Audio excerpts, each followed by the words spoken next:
Assalamualaikum warahmatullahi wabarakatuh. Hamdan syukran laka ya Allah, salatan wa salaman alaika ya Rasulullah, amma ba'du. Anak-anakku tercinta, pada kesempatan kali ini mari kita berdoa kepada Allah Subhanahu wa taala. Semoga kita selalu dalam lindungannya dan selalu dalam keadaan sehat walafiat, sehingga kita bisa melakukan semua aktivitas kita dengan maksimal dan insya Allah selalu berberkah. Nah, anak-anakku sekalian, pada kesempatan kali ini kita akan mempelajari Bina Al-Quran Hadis bab 3 yang berisikan tentang hadis keutamaan memberi. Ya, anak-anakku sekalian, Islam agama kita, agama yang begitu sempurna ajarannya, mengajarkan kepada kita selaku umatnya untuk memberi kepada orang yang membutuhkan. Nabi Shallallahu Alaihi Wasallam bersabda, yang diriwayatkan dari Hakim bin Hizam radhiyallahu anhu, qala Rasulullah Shallallahu Alaihi Wasallam, al-yadul ulya khairum minal yadis sufla wabda biman ta'ulu wa khairus sadaqati an dhahri ghinan wa may yasta'fif yu'iffahullah wa may yastaghni yughnihillah. Muttafaqun alaih. Artinya, anak-anakku sekalian, Rasulullah sallallahu alaihi wasallam bersabda, tangan di atas itu lebih baik daripada tangan di bawah. Artinya, memberi lebih baik daripada meminta. Dan diteruskan oleh Nabi, wabda biman ta'ulu, dan kalau kita ingin sedekah, ingin memberi, dahulukan memberi kepada orang-orang yang berada dalam tanggungan kita. Selayaknya seorang ayah, anak dan istrinya adalah orang-orang yang dalam tanggungannya, maka sebelum ia bersedekah atau memberi kepada orang lain, maka kebutuhan anak dan istrinya harus sudah terpenuhi secara baik terlebih dahulu. Dan dikatakan lagi dalam hadis tersebut, wa khairus shadaqati an zahri ghina, sebaik-baiknya sedekah pemberian adalah sedekah yang berasal dari orang yang lebih hartanya, bukan orang yang kekurangan.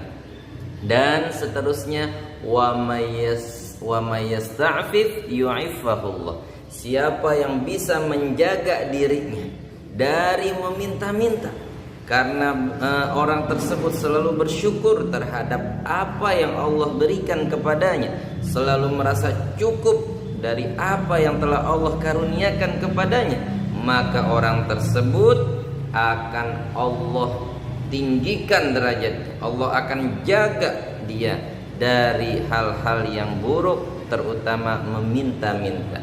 Wa may yastaghni yughnihillah, dan siapa yang merasa selalu cukup atas karunia yang Allah telah berikan kepadanya, maka Allah akan cukupkan orang itu, sehingga dia tidak merasa kekurangan dan dia tidak akan meminta-minta. Anak-anakku sekalian yang berbahagia, itulah hadis yang Rasulullah Shallallahu Alaihi Wasallam sampaikan.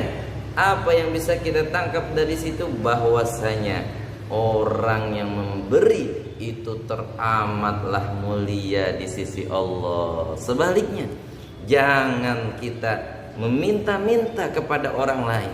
Jaga diri kita untuk tidak meminta-minta kepada orang lain, karena meminta-minta itu adalah hal yang tercela dalam agama. Bahkan di lain hadis, Rasulullah Shallallahu Alaihi Wasallam mengatakan bahwasanya meminta-minta nanti di akhirat akan ada tanda corengnya di muka. Jadi ketahuan orang yang suka meminta-minta, itu ada corengnya di muka. Minta sekali, corengnya sekali. Minta 2 kali, corengnya 2 kali. Nah, itu adalah hal yang tercela. Jangan kita jaga diri kita dari hal yang meminta-minta, kecuali meminta kepada orang tua, yaitu tidak dianggap tercela, karena memang kita selaku anak butuh kepada orang tua ya, selagi memang kita belum bisa menghidupi diri kita sendiri. Oke, anak-anak sekalian, meminta-minta itu tercela dalam Islam, sedangkan memberi itu dimuliakan dalam Islam. Nah, memberi ini pasti dan haruslah didasari dengan keikhlasan, ya, keikhlasan tanpa pamrih, tidak ada niat sedikit pun untuk hal-hal yang lain, tapi memberi diikhlaskan karena Allah semata. Di dalam Al-Quran Allah bersabda, wa man a'ta wattaqa wa saddaqa bil husna fasanu yassiruhu lil yusra. Dan barang siapa a'ta, yang memberikan hartanya, memberi, dia bersedekah kepada orang yang membutuhkan, wattaqa, dan dia bertakwa kepada Allah, wasaddaqa bil husna, dan dia mempercayai, membenarkan bahwa ada pahala di sisi Allah yang sangat indah, yaitu surga, balasan bagi orang-orang yang suka memberi. Dan fasanu yassiruhu lil yusra, maka jika ada orang seperti itu tadi ya, bersedekah, dia bertakwa, dan dia percaya bahwa ada balasan yang begitu indah, yaitu surga nanti kelak di akhirat, maka fasanu yassiruhu, Allah akan mudahkan. Kata Allah, kami akan memberikan kemudahan. Fasanu yassiruhu lil yusr, memberikan kemudahan kepadanya pada jalan-jalan kebahagiaan. Orang yang semacam itu akan bahagia hidupnya. Dan di lain sisi, banyak sekali hadis yang menyatakan keutamaan memberi ataupun sedekah. Ya, kata Nabi, sedekah itu la yanqusu malun bisedekah.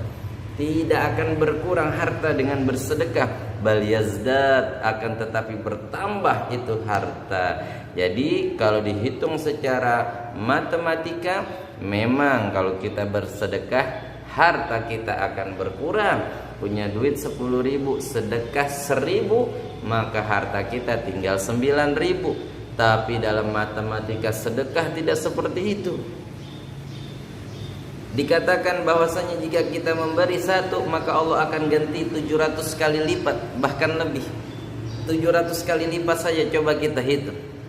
Ya, misalkan tadi 10.000 kita sedekahkan 1.000, maka sejatinya uang kita tidak 9.000, tapi yang 1.000 itu dikalikan 700 berarti menjadi 700.000, tambah modal kita tadi 9.000 berarti kita 709.000. Punya duit 10.000, sedekah 1.000, duitnya tinggal berapa? Bukan tinggal 9.000, tapi sedekah 1.000 dari duit yang 10.000, duit kita akan menjadi 709.000. Masya Allah, itu yang akan diganti oleh Allah di dunia. Tapi jangan kita berharap balasan dunia. Yang kita harapkan adalah balasan akhirat, keridhaan Allah. Walal akhiratu khairul laka minal ula. Dan akhirat itu lebih baik bagimu daripada dunia. Nah, insya Allah niatin, ikhlasin karena Allah, nanti dunia dapat, akhirat dapat. Masya Allah. Oke anak-anakku sekalian, tujuan pembelajaran pada bab ini, selain kita harus hafal itu hadisnya yang tadi ya, keutamaan memberi, itu kita harus hafal ya.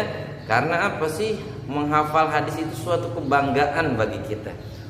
Kita hafal perkataan Rasulullah, kita hafal hadis Rasulullah. Luar biasa bangganya.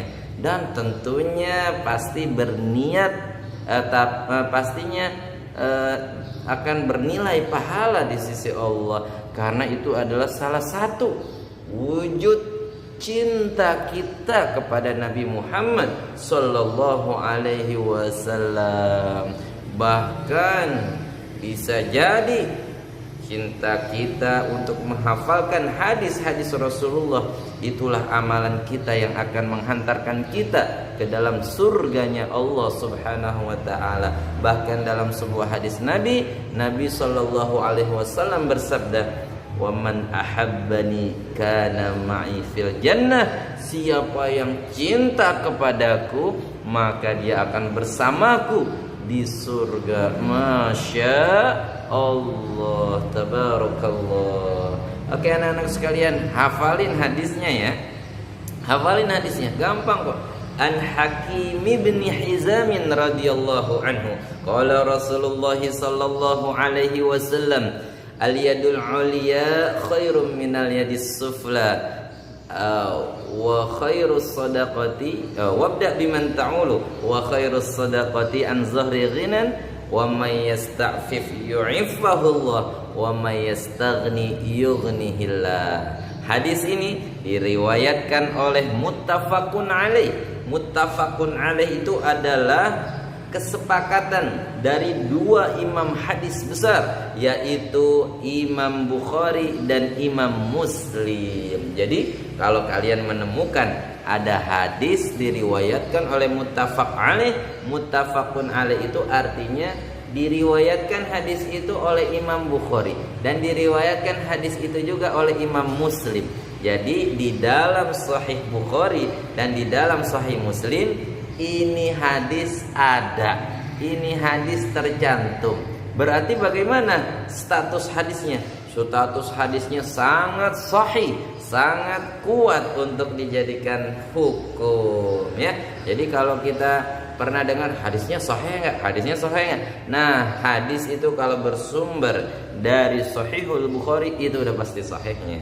Yang bersumber dari Sahih Muslim itu udah pasti sahihnya. Apalagi ini digabung antara Sahih Muslim dan Sahih Bukhari, kedua-duanya ada atau tercantum hadis tersebut. Oke, anak-anakku sekalian, yang kedua, tujuan pembelajaran di bab ini adalah agar kita menerapkan, mempraktekkan, membiasakan dalam hidup kita, keseharian kita untuk memberi, untuk berbagi kepada sesama. Beri. Walaupun sekecil apapun, pemberian akan dinilai oleh Allah dan berharga bagi orang yang membutuhkan. Kamu jangan katakan duit 2.000 rupiah itu tidak ada gunanya. Jangan, karena bagi orang yang tidak punya uang, bagi orang yang sangat membutuhkan, uang 2.000 itu bahagia sekali mereka menerimanya.